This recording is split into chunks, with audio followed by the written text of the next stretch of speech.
can't tell from the thumbnail, I am really excited to talk about Archive 81, a new series on Netflix, which is also based on a popular podcast. So let's dive into why you should be binging this show.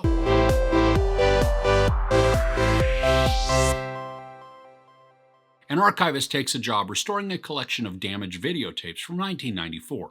While reconstructing the work of a documentary filmmaker, he is drawn into her investigation of a dangerous cult. He slowly finds himself obsessed with uncovering what happened.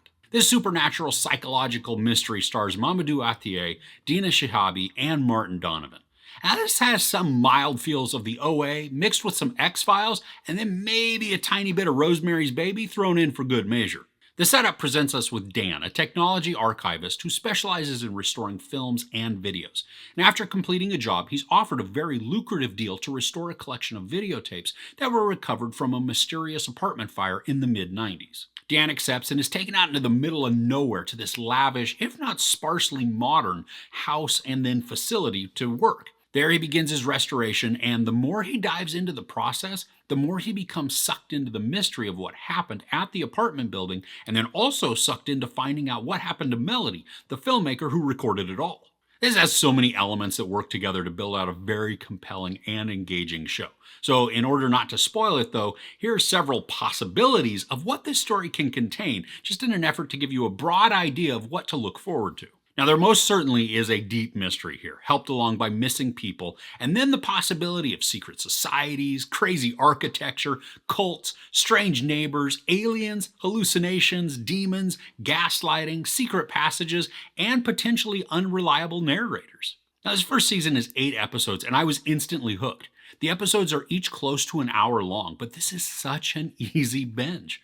The mystery and intrigue are created almost from the very start with just these teases of imagery. I mean, like, we'll see the beginning of a video that Dan is restoring, and it will provide some very creepy content, but we don't get to see all the climax or resolution just yet, so it just whets our appetite for more. The aesthetic is wonderful in this, combining a stark and drab modern feel with a slightly gritty and drab look to what we see on the videos from 1994. Now I know found footage has been done a ton, and not always effectively, but I love how in this, the story will transition back and forth between Dan watching the restoration on a monitor and then us following Melody and watching the action play out right in front of us. The found footage actually enhances the storytelling rather than feeling like an overused gimmick. Because there is a certain tediousness to Dan's job, we also experience some of that tedium and repetition. There are many, and I mean many times where we watch Dan unscrew an old and damaged videotape, pull out the tape itself, clean it, then screw it all back together in a new case. This repetition can become a bit stale, but I think it's also needed to show us the process. Other than that first or second time watching him do the entire task, the majority of the actions are done in pretty quick succession. Because of all the different elements that are used within the story, this has times where it gets very disturbing and even unsettling.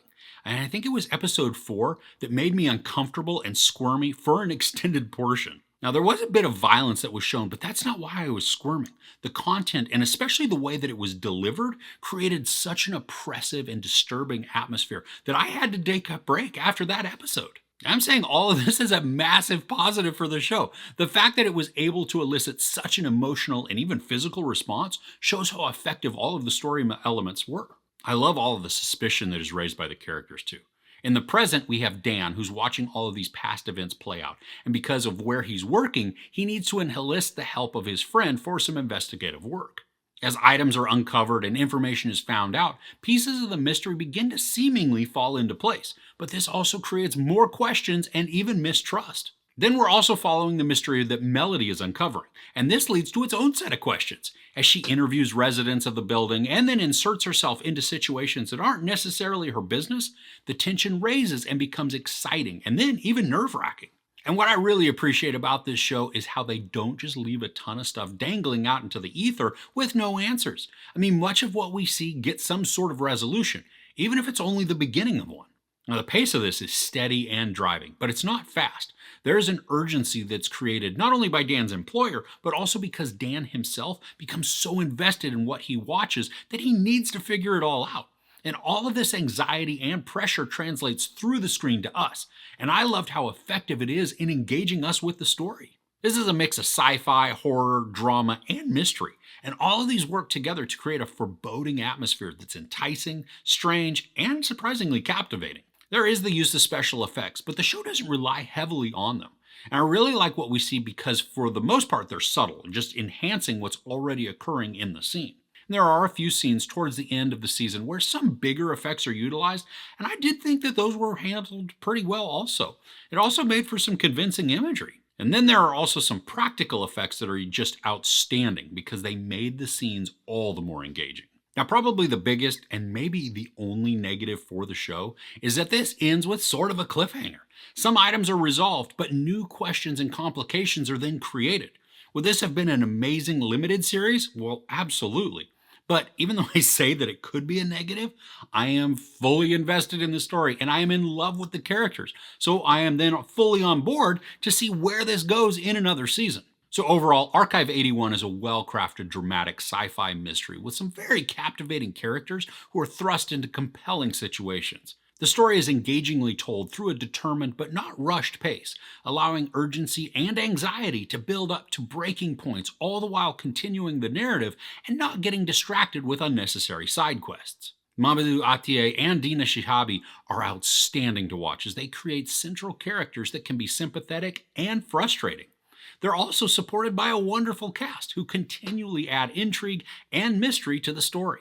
The atmosphere captured in this tale is disturbing but also thrilling, with each new discovery deepening the storyline and compelling me to binge more. There's no sex or nudity, a lot of profanity, and some very brutal and unflinching violence.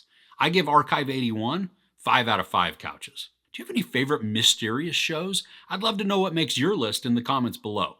If you enjoyed this review, please give it a like. Also, don't forget to share and subscribe. I'm Chris. This is Movies and Munchies. Thanks for couching with me.